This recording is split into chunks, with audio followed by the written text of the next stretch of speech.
Bem-vindo, morto de fome! Arruma um lugar pra sentar, faz de conta que você é de casa e não repara na bagunça. Esse aqui é o Pra Ver ou Pra Comer, o podcast pra falar do que a gente mais gosta. Comida.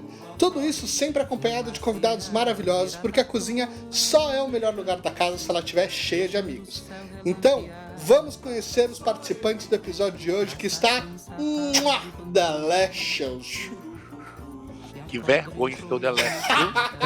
Eu sabia que você ia falar isso. Pare. Delicious. Fala aí, Tosca. Oi, eu sou o Tosca, eu sou doido assim como a água. Isso foi uma tentativa de tentar me imitar? Não, foi uma releitura. Eu não tô te imitando, é impossível imitar. Mestres a gente pega só e faz a releitura. Posso me apresentar? Quem se apresenta agora sou eu? É você. Sou eu? Olá, demônios! Aqui é Bruno Salomão, do Cansei de Ser Chefe, e é grito no pedaria, meu amor, sempre. E eu sou o Matheus Flandoli. Hoje é pra ver Bruno Salomão e Cansei de Ser Chefe. O sabombeiro saba, trava cachaça com queijo, me lembro daqueles beijos na virada do salão. Tem forró que rola, tem forró que rola. Sim, demônio! Hoje vamos falar com o Bruno Salomão, um mestre na arte de cozinhar e entreter no YouTube. Um cozinheiro foda que cria episódios que fazem você babar na tela e querer fazer cada prato que ele apresenta. Bruno, muito obrigado por participar do nosso programa. Eu que tenho que agradecer o convite, tá doido. Que coisa maravilhosa, viu? Eu, assim como sua pessoa, tenho, um canal de gastronomia e tenho a gastronomia como minha segunda profissão. Conta pra gente como foi ouvir o chamado da cozinha trabalhando em outra profissão, já que não te satisfazia mais. Meninos, o negócio é o seguinte. Eu acho que todo mundo, não sei se é misticismo, qual é o nome disso, mas eu acho que todo mundo tem algo para fazer nesse planeta. E desde criança eu sempre gostei de cozinhar. Acho que cozinhar eu nasci com esse chamado já. E eu não entrei profissionalmente na cozinha inicialmente, porque na minha cidade eu terminei o colégio muito cedo. E na minha cidade tinha acabado de começar o curso de gastronomia e tava no primeiro semestre e aí não tinha aquela confiança. E aí eu fiz uma outra área que eu gostava, que foi publicidade, e trabalhei dentro do ramo de publicidade. E eu mandei pra puta que pariu, mandei pra baixa da égua, porque não era o meu chamado, mas aprendi pra caralho. Me ajudou muito aquilo dali na minha vida. E aí teve um dia que eu já queria sair da área de publicidade, e eu recebi um e-mail, como o universo funciona. Eu recebi um e-mail do Senac Águas de São Pedro, um e-mail desses de marketing Meu mesmo. marketing. Meio marketing. E aí eu vi que ia ter o vestibular e tudo. E aí eu entrei, cliquei, né, para ver, e tava lá que eu já era formado e eu não precisaria fazer nenhum tipo de vestibular ou algum tipo de teste, porque eu já tinha currículo para entrar na faculdade. Eu mandei o meu currículo, como que não quer nada, porque eu pensei, Águas de São Pedro, melhor faculdade considerada da América Latina. Quem sou eu no jogo, na fila do pão, no jogo do bicho, né? Uhum. Aqui para poder entrar numa faculdade dessa. Eu já tinha saído do colégio, tinha 5 anos, sei lá. 5, 6 anos. Não, que 5, 6 anos, muito mais. Quase 10 anos que eu tinha saído do colégio. E aí eu falei, vou tomar no cu. Mandei e fui aprovado. E, cara, quando eu fui aprovado, aí eu acho que eu nunca vou conseguir falar para as pessoas a sensação que eu tive. A sensação de libertação que eu tive quando esse resultado saiu. Foi realmente como quando minha vida mudou. Eu senti que naquele momento a minha vida mudou. E aí eu abandonei tudo. Eu sou natural de São Luís do Maranhão. Eu abandonei tudo em 24 horas e eu peguei a minha malinha e fui-me embora. Até porque eu liguei lá para a faculdade e aí eu perguntei, ui, gente, eu emocionadíssimo, eu tava chorando que nem uma criança, catarrento. E aí liguei lá pro Senac e falei, eu quero saber como é que começa, como é que funciona, como é que é isso, como é que... Não, meu filho, você não entendeu. As aulas já começaram. Você está entrando atrasado. Se você não estiver aqui até amanhã, 6 horas da tarde, você perde sua vaga. Aí eu entrei em desespero. Eu falei, minha senhora, deixa eu lhe perguntar uma coisa. A senhora está ficando louca ou a senhora é meio burra? Porque eu estou lhe falando que eu estou em São Luís do Maranhão. Eu estou a 4.000 quilômetros daí. A senhora está ficando... A senhora tem noção do que é isso? Eu não sei nem onde fica a Água de São Pedro, minha senhora. Eu vou rebolar minha bunda para onde? Não, mas não tem como. Eu falei, mas espera aí. Me passa para a coordenação, para a diretoria, para o cargo que for. Falei com todo mundo, me deram 48 horas. Aí eu falei, pô, me aguarde que eu estou chegando. Cheguei na empresa, pedi minha demissão, fui em casa e falei, tô indo embora. E todo mundo em choque, assim, como assim tá indo embora? Eu falei, eu estou indo embora, eu vou seguir o meu sonho, com ou sem a aprovação de vocês. Eu estou indo embora agora. Eu vou arrumar minha mala que eu estou indo embora. E aí foi aqui, sabe, eu não despedi, não teve festa de despedida, não teve aviso pra ninguém. O pessoal soube que eu fui embora porque eu postei uma foto no Instagram dizendo assim, adeus. Mas, ô Bruno, deixa eu fazer uma pergunta. Você já tinha discutido com a sua família e seus amigos dessa sua vontade ou pra eles foi repentino? Não, muito pelo contrário, todos já sabiam, mas ninguém nunca imaginou que eu iria fazer um negócio desse. Legal. Ninguém nunca imaginou que eu ia largar a vida, porque eu tinha um emprego bacana, eu tinha uma vida, eu tinha plano, eu tinha apartamento, eu tinha tudo. Eu tinha uma vida montada. E em 24 horas eu enfiei tudo isso no cu e fui embora. E foi a melhor coisa que eu fiz na minha vida. Foi a melhor coisa. Foram 2 anos que eu passei na faculdade. Aprendi muito. Eu tive mestres fabulosos. Eu tive mestres incríveis. Viajei bastante nessa época. Estagiei em alguns lugares no Brasil e fora do Brasil. Viajei bastante para fora do Brasil também. E aí eu saí da faculdade, já tinha um rumo para seguir. Já estava trabalhando em Piracicaba e de Piracicaba eu fui convidado para assumir o restaurante como sous-chefe aqui de um professor meu, que é o Mauro Mazon, que é um grande mestre, um grande amigo meu. Legal. E aí eu me mudei para Campinas. E aí em Campinas o tempo passou, eu sofri calado,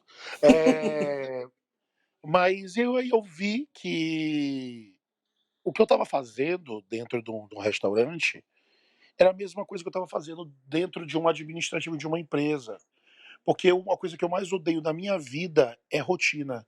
Eu estava tendo uma vida de rotina. E eu vi que aquilo ali não era para mim. Eu gostava de ensinar, eu gostava de viajar. Eu gosto de viajar. Eu gosto de todo dia ter que conhecer pessoas diferentes, fazer coisas diferentes. E aí eu já tinha lançado alguns anos atrás, quando eu estava na faculdade ainda, eu lancei um vídeo ensinando a fazer um peru de Natal, que eu tinha aprendido a fazer Sim. alguns anos atrás nos Estados Unidos, e eu fazia para minha família, sempre foi um sucesso. Minha família amava, ama, né? E os meus amigos também. E aí eu postei esse vídeo e virou um sucesso, se transformou no vídeo mais visto de peru de Natal do Brasil. Passou da Ana Maria, passou do Edu Guedes, passou todo mundo, não me pergunte como, porque era um vídeo todo cagado, um vídeo sem corte, um vídeo que eu falei mais, não sei nem como eu falei tanto num vídeo como aquele dali. Gravação na vertical, gravação na Não, horizontal. gravação no iPad, bebê. A Edição no gente Movie vai Maker. falar, a gente vai falar sobre ele ainda. Pois é, muito bom. Eu vou ainda voltando aí para suas raízes, tá? Eu sou caiçara, sou de Santos, Tosca é gaúcho e você é maranhense. Conta um pouco pra gente, pra nossa audiência, como foi a sua infância no Nordeste e a importância da cozinha na sua família.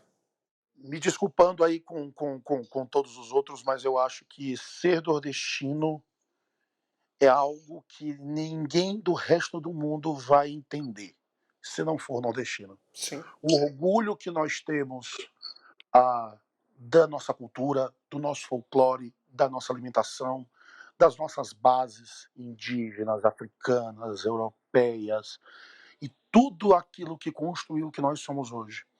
A base nordestina de de vida, ela é muito diferente da do resto do Brasil, da do norte, centro-oeste, sudeste e sul. Nós vivemos o nordestino por si só, pela história e pela estrutura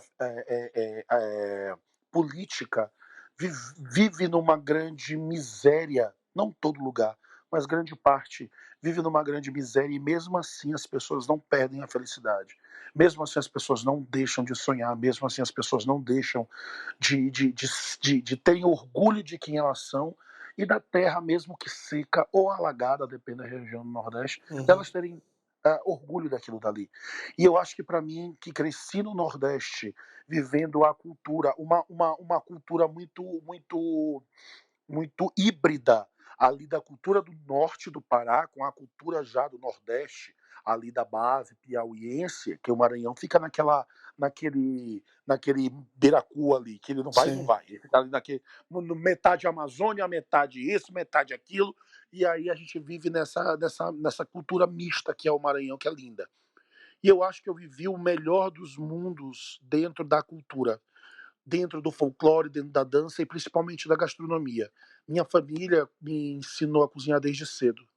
Então a cozinha nordestina para mim, a cozinha, o tempero, as bases familiares para mim são muito fortes. Eu falo muito disso nos vídeos. Sim. Eu tenho muito orgulho disso. Eu tenho muito orgulho de ter tido uma família que se reunia e colocava a cozinha como o centro da casa.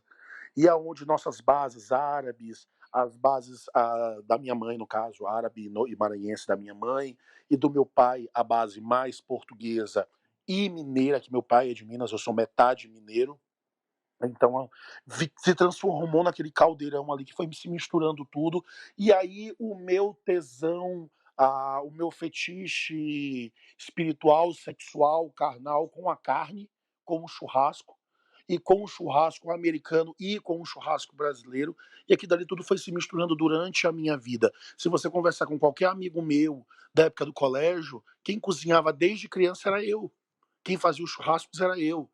Então eu tenho essa chama, e as pessoas sabiam que eu ia seguir esse caminho. Sempre souberam. Mas não do jeito que foi. Mas eu acho que todo mundo. Eu acho que hoje quem me conhece desde sempre não fica assustado com hoje a gente estar fazendo palhaçada na internet, não. Muito bom. Muito legal tu falar da tua infância e de ser o cara que todo mundo já sabia o que ia ser. Então, qual é o prato que te faz voltar lá, esse Bruno criança aí no Maranhão? Mocotó. Mocotó não o que vocês imaginam daqui. Tanto que Que é um Mocotó dos últimos vídeos que você fez. foi, mas aquele dali eu fiz o Mocotó daqui do metade do Nordeste para baixo. Tá. O Mocotó no Maranhão, ele é chamado de panelada no Piauí. Ele é a mesma base do Mocotó, do caldo de Mocotó, só que ele é acrescido de bucho. Então ele é uma mistura do caldo de Mocotó com a dobradinha. Tá. E aí é um prato muito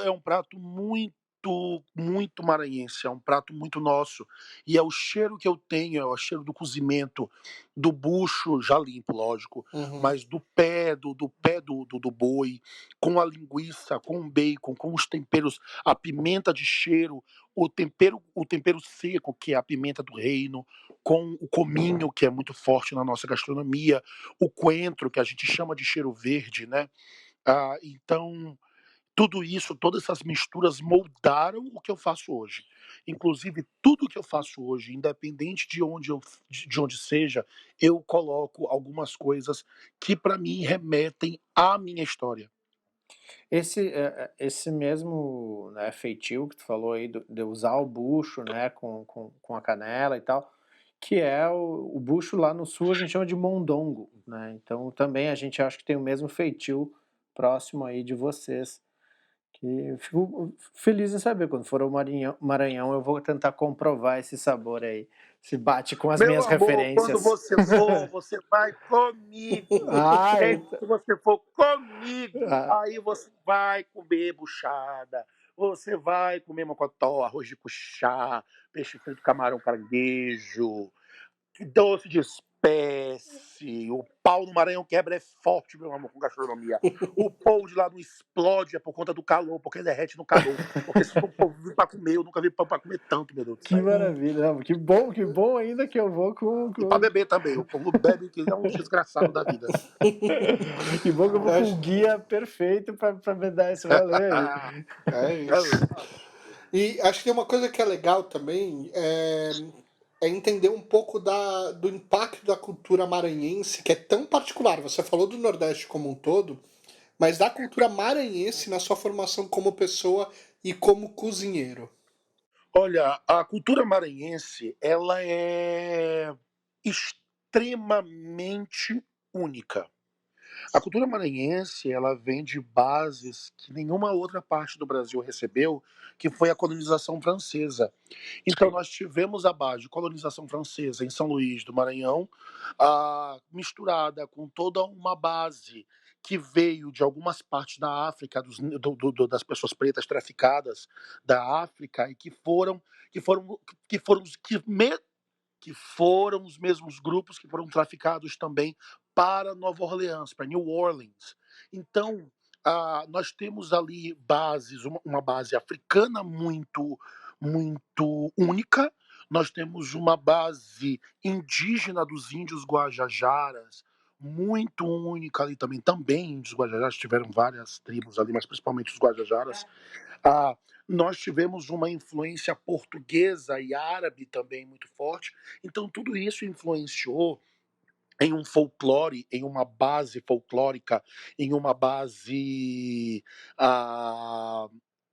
da música, da dança, da religião de bases de matrizes indígenas e africanas, como o candomblé, a umbanda, o tambor de mina, e aí nós vamos para as bases de música e folclore mesmo, com o Bumba Meu Boi, com o tambor de crioula, com a dança do coco, com todos os sotaques que se transformaram aí a cultura maranhense, tudo isso foi representando dentro de mim uma pessoa que eu sou tão ligado à cultura desde cedo. Eu acho que todo ludovicense é muito ligado. Pessoal, principalmente do Maranhão do Norte, como a gente chama, da metade do Maranhão para cima, nós temos uma cultura muito intrínseca na nossa vida.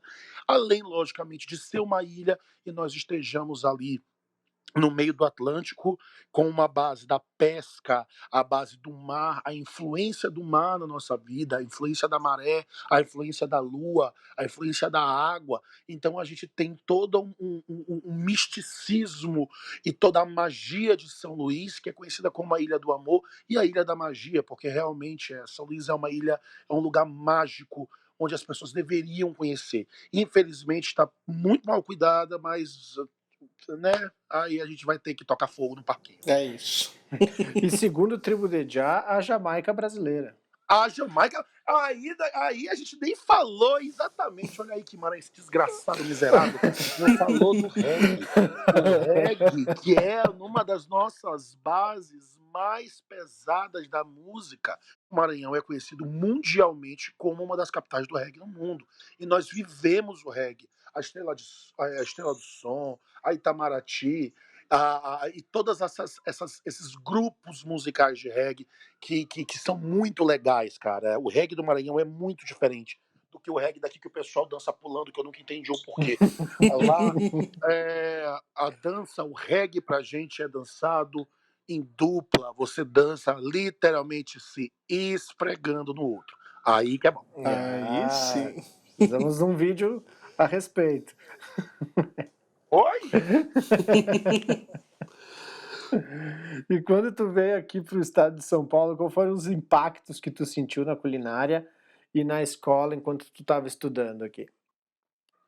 Olha, eu não vou te dizer que foi fácil, eu não vou te dizer que foi difícil.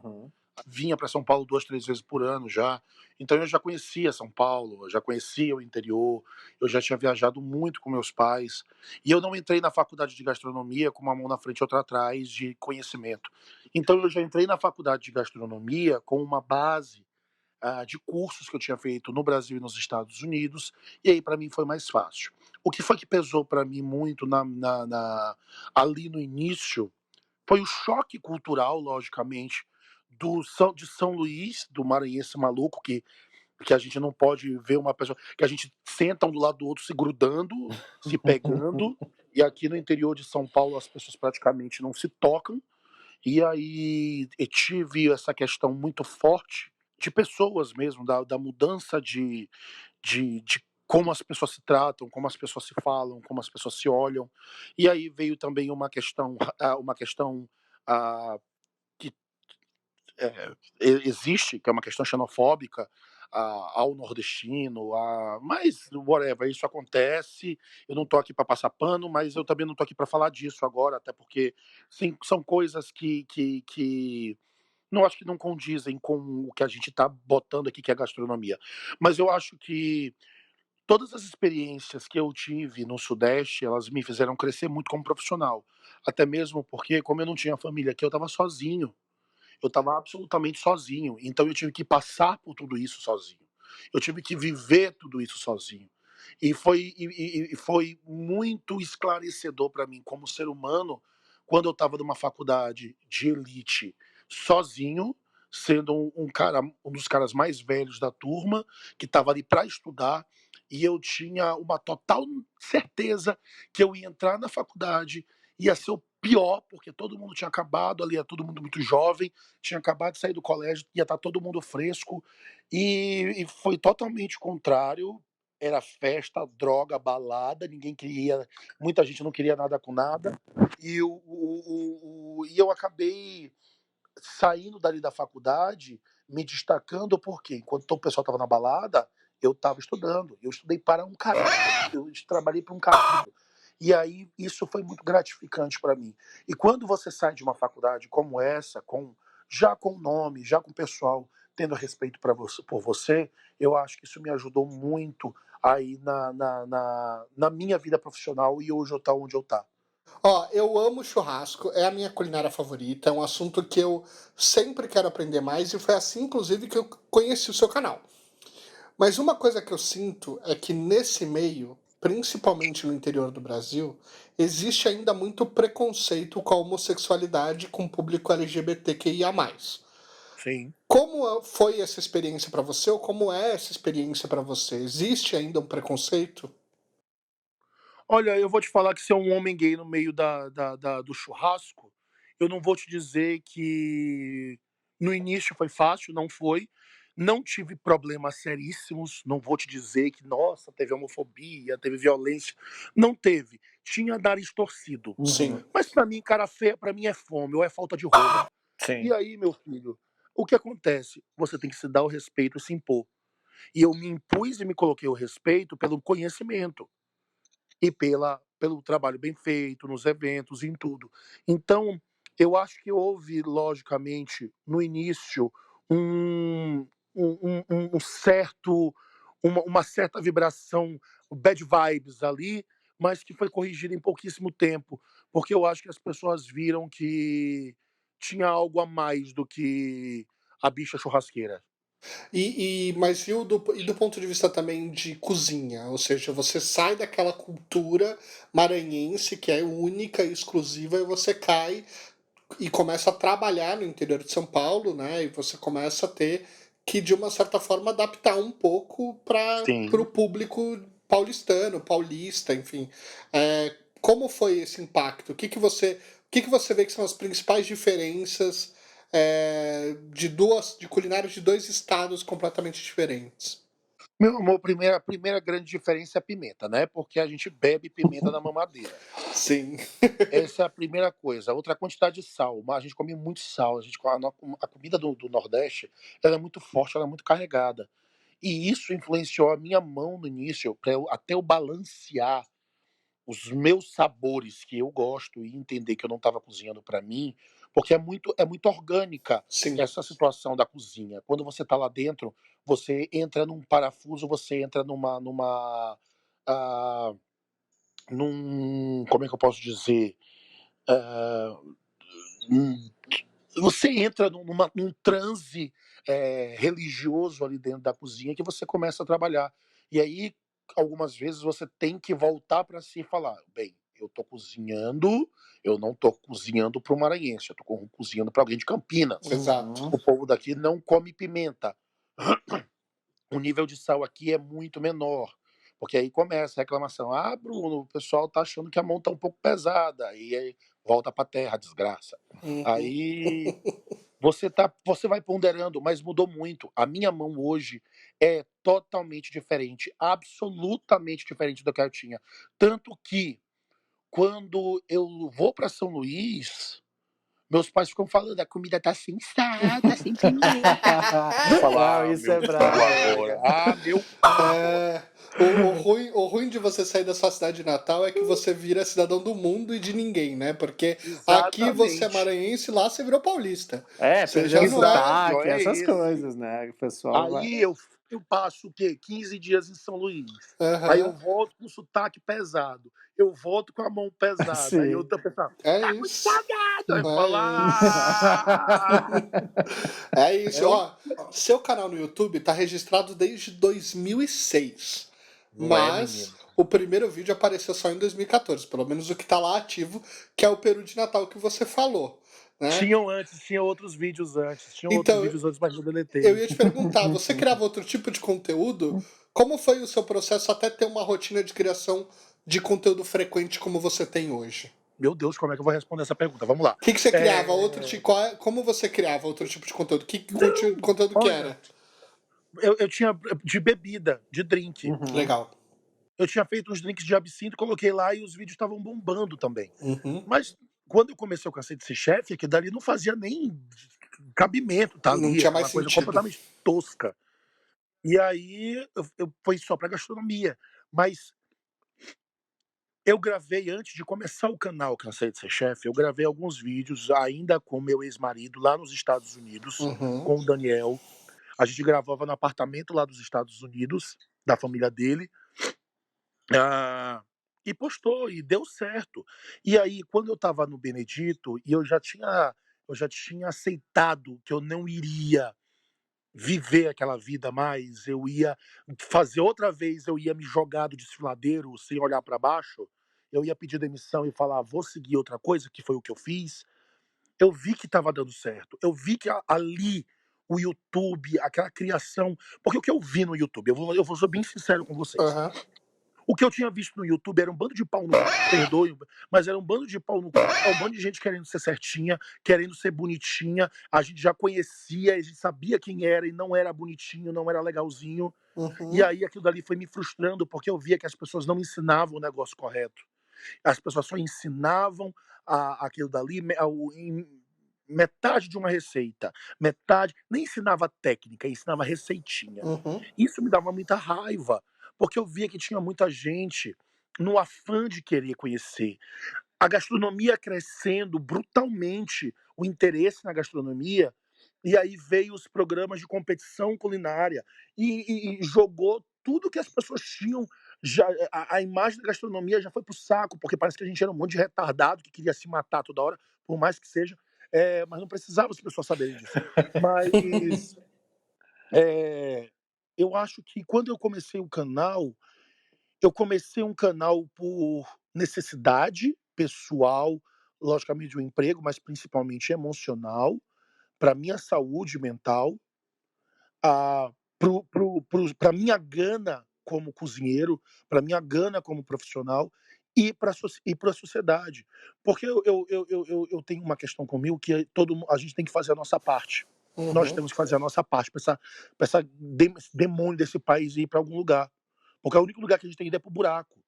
E a minha parte que eu tinha como fazer era ensinar para as pessoas o pouquíssimo que eu já conhecia de gastronomia. Só que aquele pouquíssimo, se você souber o trabalhar com um pouco de conhecimento que você tem, mas ele é assertivo, você começa a ajudar as pessoas. E aí eu comecei com um Cansei de Ser Chefe com a cozinha americana, porque eu Sim. via que tinha uma busca muito grande por conhecimento, tinham os programas de culinária americanos que passavam aqui nos canais brasileiros da TV fechada e todo mundo adorava e ninguém nunca tinha comido. E aí eu comecei a postar o conteúdo de algo que não tinha na internet brasileira. Uhum.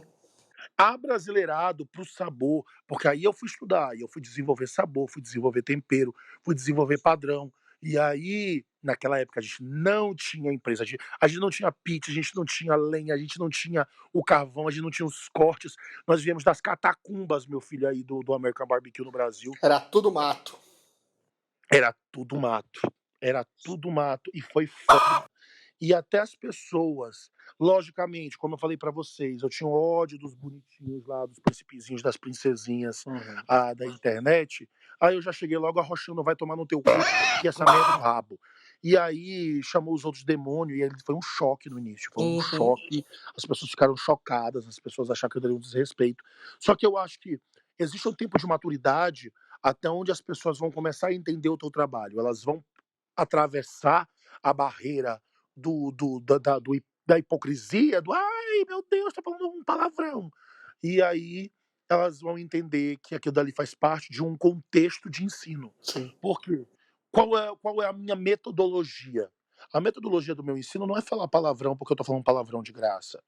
É porque no momento em que eu uso uma linguagem coloquial para a maioria das pessoas, Você se aonde aproxima. elas acham. Pois é, onde elas acham que ali você tem que ser o bonitinho, além de você quebrar um paradigma, você está colocando uma marca ali, você criou uma marca. Então foi exatamente o que eu tentei fazer e graças a Deus deu certo. Foi no momento inicial em chocar e segundo ensinar. E aí a gente tem hoje os dois personagens aí, que não são personagens, que eu sou uma pessoa absolutamente desequilibrada, do Cansei de Ser Chefe e do Égua Doida. Entendi.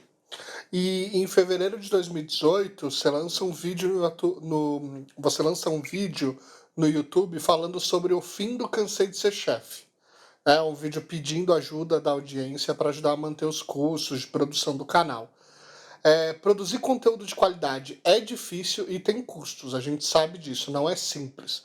Conta um pouco dessa fase, assim, que tem sempre esse momento de virada, né? Antes de dar, obviamente, de passar, mas tem uma corrente, assim, do mar, que você tem que passar essa correnteza para depois conseguir navegar mais tranquilo. Como foi para você? É o seguinte, gente, a maioria das pessoas não fazem nem noção do que é um investimento financeiro em um canal. Para você produzir realmente um conteúdo que seja digno de ser respeitado. E eu sempre fui muito vaidoso em relação ao que eu queria com o meu canal. Eu quero que meu canal seja lindo. Eu quero que as cores sejam lindas, eu quero que a gravação seja bonita.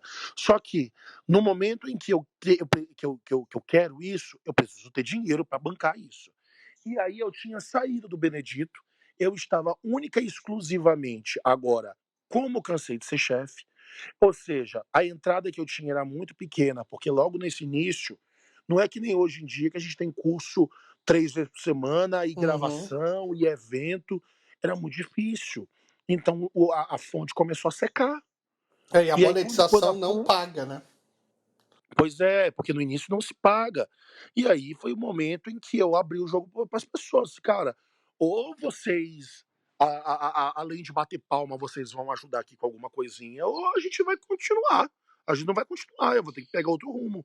E aí foi que eu acho que deu a guinada, porque as pessoas ajudaram e as empresas começaram também a falar assim: ah, vamos lá, vamos ali, né? Porque o cara tá fazendo um negócio bacana e teve uma comoção muito grande quando eu lancei esse vídeo. E aí eu acho que aí a gente começou realmente a girar um pouquinho mais a roda aí empresarial.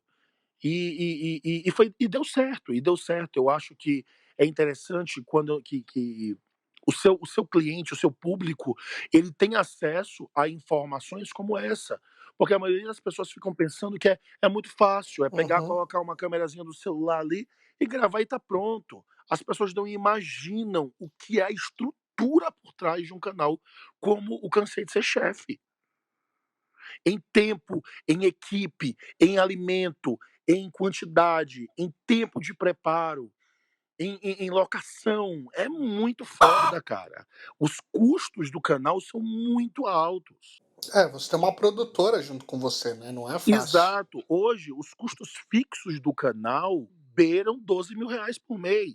É um custo elevado. E eu estou falando de custo só de custos básicos. Eu não estou falando de aluguel, se eu vou pegar um lugar, gravar outro lugar. E o pessoal ainda acha que o YouTube dá muito dinheiro. É. O pessoal não tem noção do que é o AdSense. É isso que eu ia falar. A monetização não paga o investimento que você faz por vídeo. Não chega nem perto de pagar. Exato. O que paga são os contratos comerciais mesmo. Bom, tu é um cara que também soube trazer os patrocinadores para o teu conteúdo, né? E também criar produtos para gerar renda com uma linha de temperos e hubs. A tua experiência com publicidade te ajudou de alguma forma no canal? 1000%. Eu não teria, olha, eu falo para as pessoas que eu acho que eu não teria nada hoje no meio de comunicação se eu não tivesse tido a minha faculdade de publicidade inicialmente. Sim. Porque a minha faculdade de publicidade, ela me ensinou eu me voltei muito à área de comunicação interpessoal mesmo, até porque eu trabalhava como atendimento em agência de publicidade e eu era apresentador da TV da minha faculdade, era apresentador da rádio. Então isso me deu uma questão de comunicação, de dicção e fiz teatro também dentro da faculdade. Então você aprende algumas coisas que vão te ajudar ali na fonética, alguns dramas que você coloca na sua voz, e que isso faz com que a pessoa tenha um pouquinho mais de atenção em você. Então, tudo isso me fez hoje criar o Bruno, criar o personagem Bruno do Cansei de Ser Chefe, o maluco, americanizado, redneck total, e o Bruno nordestino maluco, desbocado do Égua Doido. Então, tudo aquilo ali, essas bases, por mais que seja a mesma pessoa e praticamente o mesmo personagem, nós temos uma questão ali muito diferenciada na forma de falar, as palavras que são usadas, as entonações que são usadas, e foi a publicidade que me deu isso. Além também das bases administrativas da publicidade, com a questão com os patrocinadores, com todo o que vem por trás da empresa. Sim. Eu vou até puxar uma pergunta que a gente estava colocando lá na frente, porque acho que tem muito a ver com isso que você falou agora. É muito engraçado porque quando a gente assiste, a gente vê de fato dois Brunos bem diferentes, né? Outro dia eu estava assistindo com a minha mulher aqui em casa, a Thalita, e ela não gosta de conteúdo de gastronomia, ela não consome. Mas quando ela viu seu vídeo de bife a rolê, ela adorou sua energia, sua empolgação na cozinha, os palavrões, o seu jeito, e pediu para fazer o prato, que aliás ficou delicioso. Quando eu disse para ela que você viria participar do programa, eu mostrei o vídeo do Cansei de Ser Chefe. E ela não te identificou como o mesmo apresentador dos dois pontos. A gente vê essa mudança de figurino dos programas e a postura, agora você consegue falar, agora a gente entende, né? É de fato proposital. Você está, de fato, transformando o apresentador em parte dessa, vamos dizer assim, cenografia, da identidade de cada um dos programas, né? Exatamente. E não é que seja o Bruno diferente. Eu não sou uma pessoa só, eu sou várias Sim. pessoas. Em cada situação que eu tiver, eu vou ser um Bruno diferente, porque todos os seres humanos são assim. Sim. E ali eu sou o Bruno, quando eu estou falando da comida americana, eu estou falando de uma questão muito técnica. Eu tenho que ser muito técnico. Quando nós vamos pro Égua Doido, o Brasil desce na minha cabeça, o Nordeste desce na minha cabeça. É a camisa floral, são os tomates, a estruturação do que a gente coloca na frente da câmera, é o tomate, a gamela cheia de cebola branca, cebola roxa, limão siciliano, limão cravo, limão verde. Então a gente traz uma outra estrutura para o canal, para o programa. Ainda mais que o Égua Doido, ele é focado, a gente fala de química, mas ele é focado muito mais em história. Sim. Ele é focado muito mais na cultura, muito mais do que na técnica. Sim. A técnica, ela vai existir, nós vamos falar de técnica no vídeo, Mas o que a gente quer mais é que a pessoa olhe para aquele prato, se identifique naquilo dali e entenda por que que ele está comendo aquele prato. Uhum. Então, é para a pessoa se identificar como brasileiro. Total. Porque quando eu abri o Égua Doido, no afã de querer mostrar para as pessoas a própria cultura delas, que elas esqueceram que elas têm que ter orgulho, mas foi para honrar a cultura de cada um dos estados. Pois é, eu vejo o Égua Doido como a Ruth e o Cansei de Ser Chefe como Raquel. Embora a receita ali do frango frito que eu vi na Raquel primeiro, antes de ver na Ruth, mas adorei. Acho, assim, maravilhoso que tu leva essas duas personalidades e traz esse conteúdo. Mas tu tem uma história de bastidor engraçado, inusitada que aconteceu nas gravações e que tu possa contar aqui para nossa audiência? Vixe, lógico. Eu não lembro qual foi o prato que eu fui gravar, que eu usava mandioca, e nesse dia tinha ido pra gravação um grupo de amigos meus. E a gente começou a beber forte, forte, forte. E aí a mandioca queimou na panela de pressão e eu já tava morto de bêbado. Eu sou o bêbado que chora. E aí eu comecei a chorar no meio da gravação. Ah, eu sou incompetente! Com a cidade queimando mandioca! Ó, a gravação do Bacon, a gente não conseguiu terminar de gravar do dia porque a gente ficou tão bêbado que a gente não conseguiu gravar. Porque o bacon demora muito. E como a gente ia fazer dois pratos, que era o Eisbein e o bacon, que demoram tipo 10, 11 horas para ficar pronto, a gente começou cedo e deixou defumando. O que eu ia fazer? Eu e meu antigo diretor Marcelo, que é outro pé de cana maldito, bebemos que nem os filhos da p. Na hora que eu vi, a gente tava bebendo era dré. Ah, meu amigo. Quando chegou, vê esse vídeo. Quando chegou na metade do vídeo, eu falo, gente, a gente não vai conseguir na hoje, vai botar amanhã. Porque eu não tava conseguindo abrir o olho. Então, tem muita coisa. Nem todas as vezes o prato, ele fica do jeito que eu quero. E aí, eu adiciono coisas na gravação, no pós-gravação, para se ajustar ao que a gente quer. Sim. Ah, ficou essa quantidade, ficou muito salgada. Então, tanto que eu mudei totalmente a minha estrutura de gravação agora. É muito mais, quando eu tô cozinhando, é tudo em off. Sim. Eu tô gravando tudo em áudio. Eu não Sim. tô gravando na hora, exatamente pra gente não ter esse problema. Sim. Então, fiz a receita, o ajuste. Então, eu poderia ter colocado uma acidez um pouquinho a mais aqui, diminuir um pouquinho de sal, botar alguma coisa, e aí a gente tem como entregar para quem está assistindo já o produto finalizado e revisado de sabor. E a receita real, né? Que é isso que você falou, real, falou que é tão importante. Exatamente. Então o programa ainda está mudando. Nós ainda estamos evoluindo como canal. Claro. Mas eu acho que tem uma outra coisa que se destaca no seu conteúdo, que é o termo porn food atualizado. Porque enquanto você falou disso logo no começo, quando você fala muito do que era feito no YouTube antes, que era o prato muito certinho, esteticamente perfeito, aquela coisa chef's table, né? Toda emperequetada, muito inspirado na alta gastronomia. E na verdade, quando a gente vê o seu conteúdo, é comida no panelão, com osso, com a gordura de porco, e eu fico babando nos seus vídeos, porque eles vão contra todo esse padrão e são pratos lindíssimos, né? De dar água na boca. Estou salivando agora, inclusive, só de lembrar deles. É uma forma que você se relaciona. Essa é a forma que você se relaciona com a comida? Como você vê os vídeos de pouca comida e esteticamente perfeitos? Vamos lá. Comida, para mim, é comida. Certo.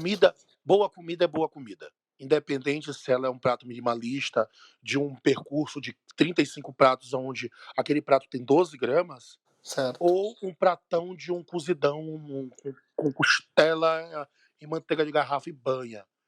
Comida boa é comida boa. Entretanto, comida de gente, comida do dia a dia, comida de pessoas comuns, não tem nada a ver com aquilo dali. Não tem nada a ver com a estética, não tem nada a ver com montagem de prato, com os quadrantes, com estruturas de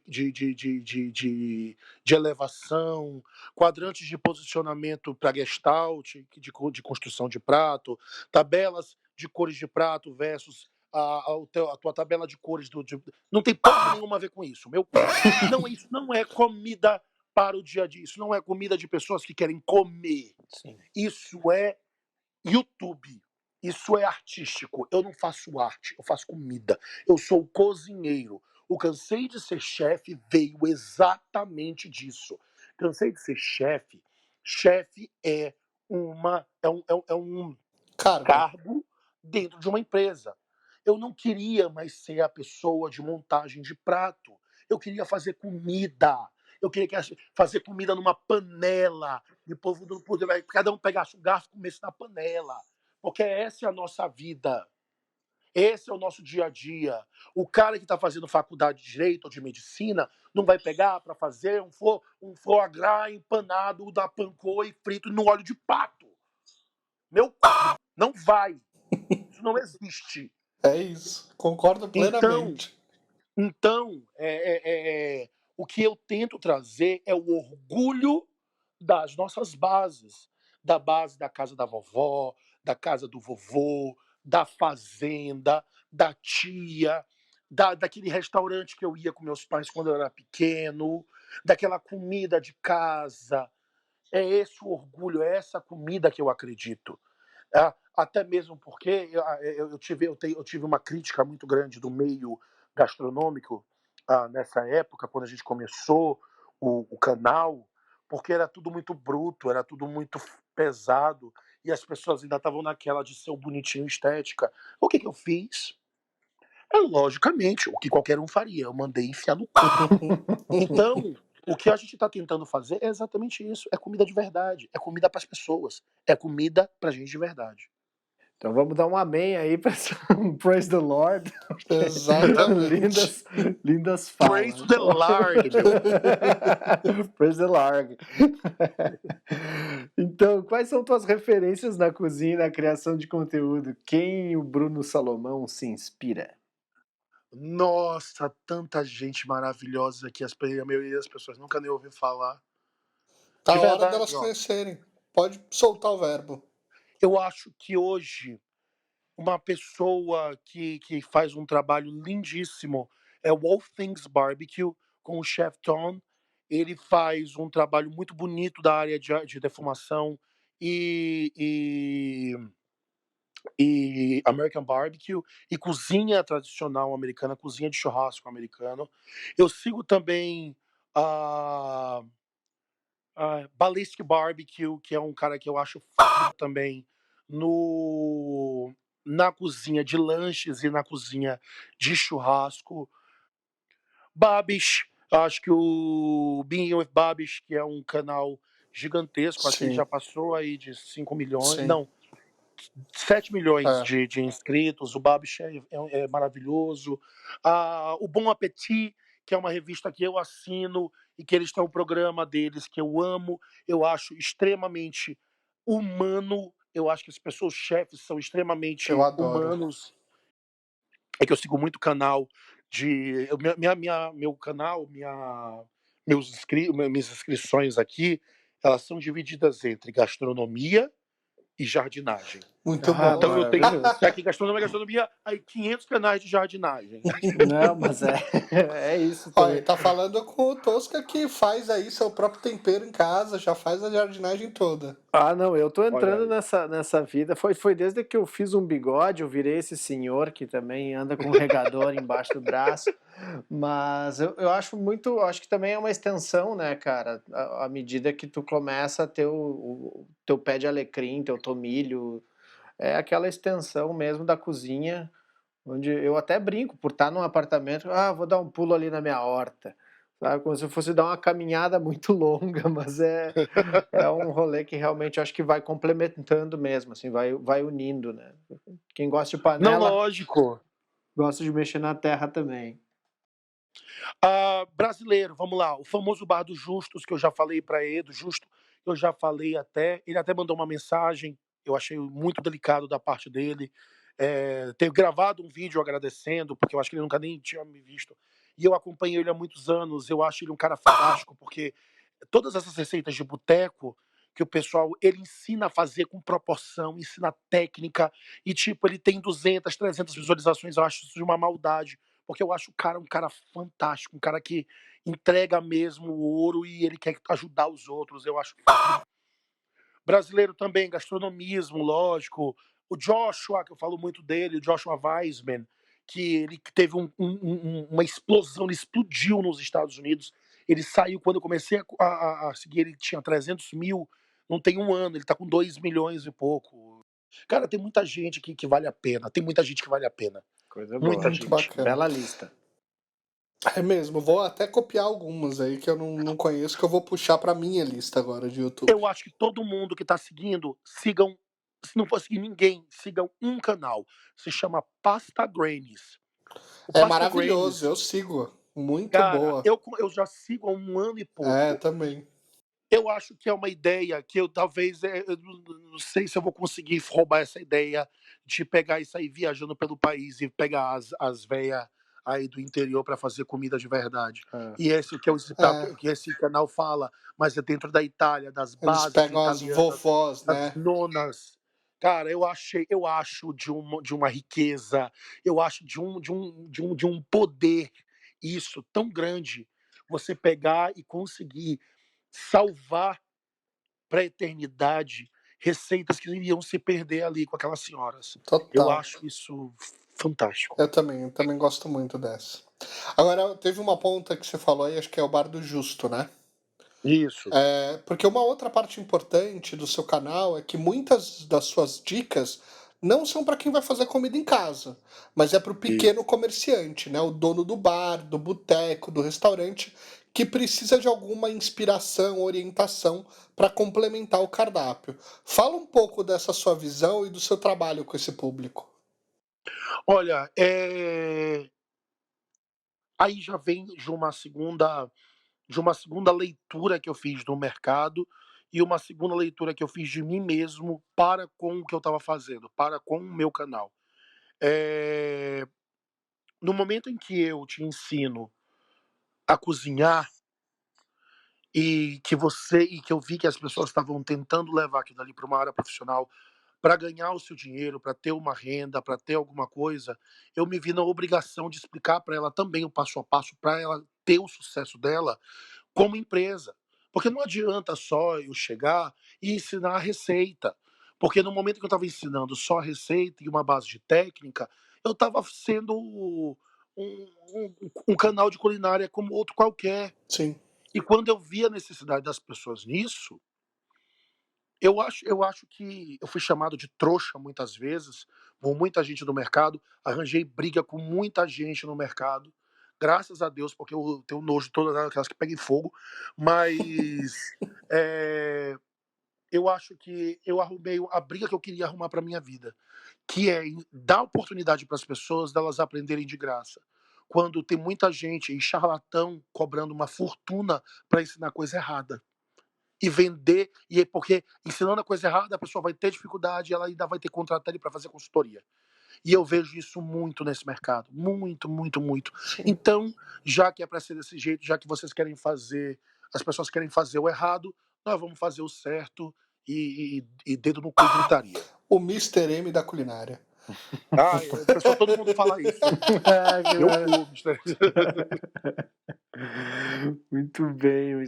E, Bruno, como é que tu vê a gastronomia no meio dessa pandemia aí?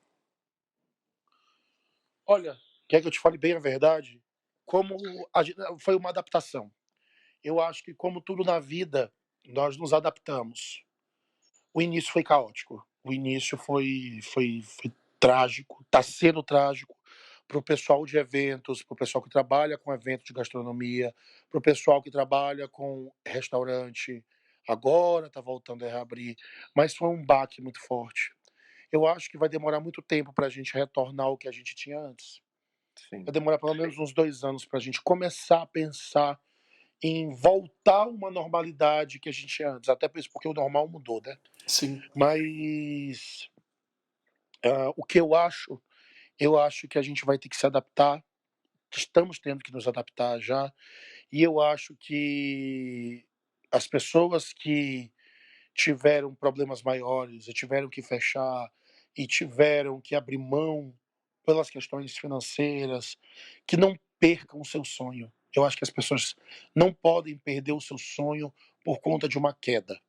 Eu acho que a gente tem que aprender com isso e vamos dar a volta por cima e vamos fazer o possível, vamos trabalhar, rebolar a bunda e vamos voltar a sonhar. É isso que eu tenho para falar, porque eu não tenho como te dar um parâmetro de algo que é tão abrangente e tão violento quanto foi essa pandemia Sim, para tanta Sim, gente. a gente, Então eu não tenho nem lugar de fala sim. para fazer isso.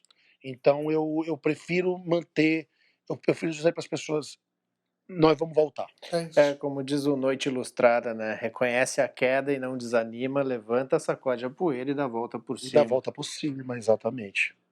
Muito bem. Agora sim, é o momento revelação aqui. Eu quero saber se existem planos de ter um terceiro programa, que aparentemente você disse que tem, né? Se você não pode revelar, conta pelo menos pra gente quais são os seus planos aí do canal pro futuro. Ó, ele já está em pré-produção, tá Legal, bom? Um terceiro programa. Ele vai ser voltado a exatamente o que a gente acabou de conversar sobre empresa. legal. A gente vai ter um programa voltado muito à área empresarial. Vai ser o Bruno totalmente diferente. Vai ser um Bruno como vocês nunca imaginaram que vocês iam ver. O Bruno Corporativo. Um Bruno corporativo, sem xingar. Olha só. What the fuck? Bitch, what the fuck?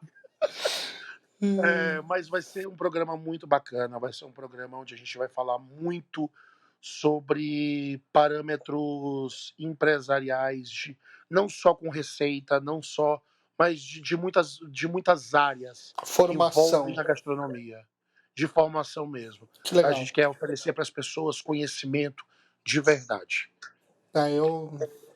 Você falou isso no podcast do Caio San, que é outro podcast maravilhoso aí de gastronomia, e eu fiquei muito tocado pela preocupação que é o que você falou, assim, qual é o nosso papel na sociedade, como a gente pode Exato. devolver para ela. Então, eu Exatamente isso. já quero até Porque estender aqui um próximo convite para a gente falar só sobre esse tema também aqui para nossa audiência, porque eu acho que é um ponto legal e você poder, no momento que lançar aí, a gente voltar a gravar para a gente só fazer um programa exclusivamente disso, que eu acho que é um assunto muito importante aí para a gente tratar. com certeza. E é exatamente o que tu falou. Todo mundo tem um lugar na sociedade Sim, e tem uma obrigação social. Nós temos obrigações sociais. Nós temos a obrigação de fazer isso aqui mudar. sim. Porque a gente não tem a menor condição ou de deixar isso na mão de alguns, de político, de tudo. A gente tem que fazer a nossa parte. A parte que eu estou encontrando social de trabalhar, a, a minha forma de ajudar as pessoas é entregando para elas conhecimento de qualidade gratuitamente. Eu acho que, Bruno, mas eu tenho, por conta disso, eu vou ter que entregar meus segredos. Eu não estou falando isso. Você tem a sua. Esse é a minha sina. Esse é o meu. Teu É onde propósito. Seu o papel. meu propósito. É onde o universo me colocou para fazer. E é o que eu estou tentando fazer pelas pessoas, e graças a Deus está dando certo.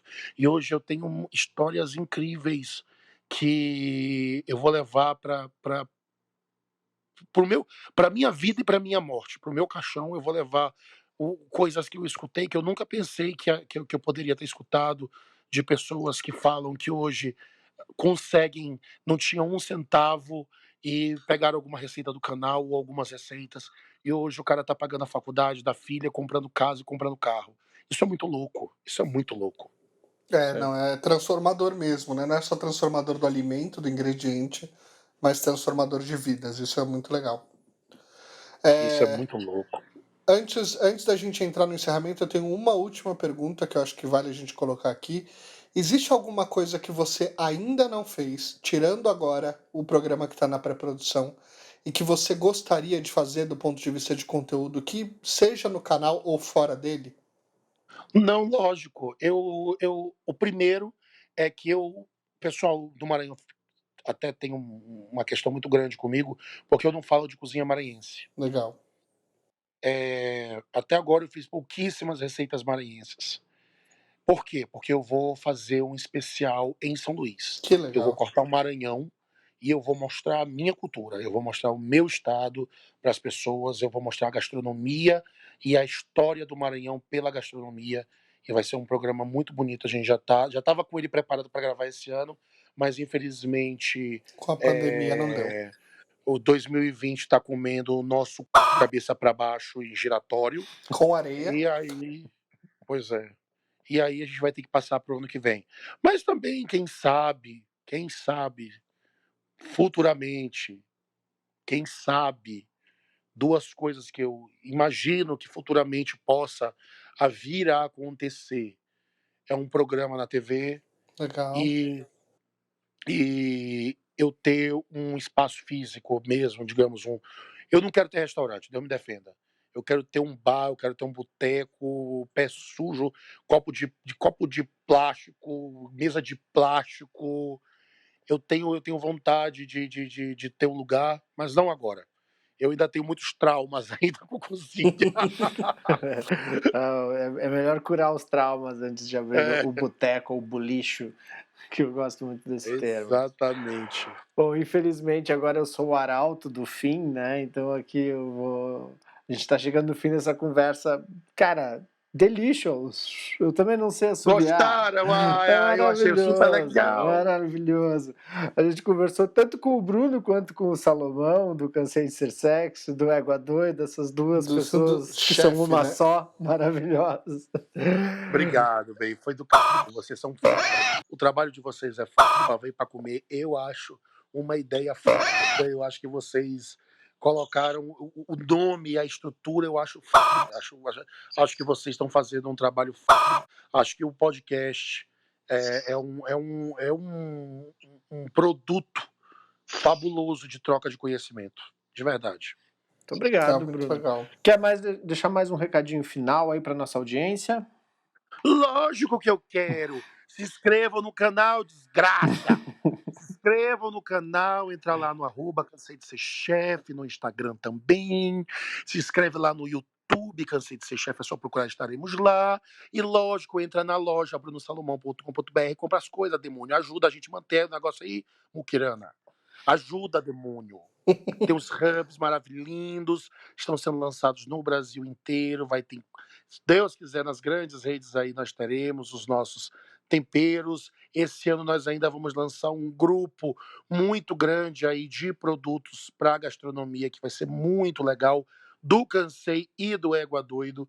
Então aguardem e acompanhem, que vai ter muita novidade ainda esse ano. Muito bom, Brunão.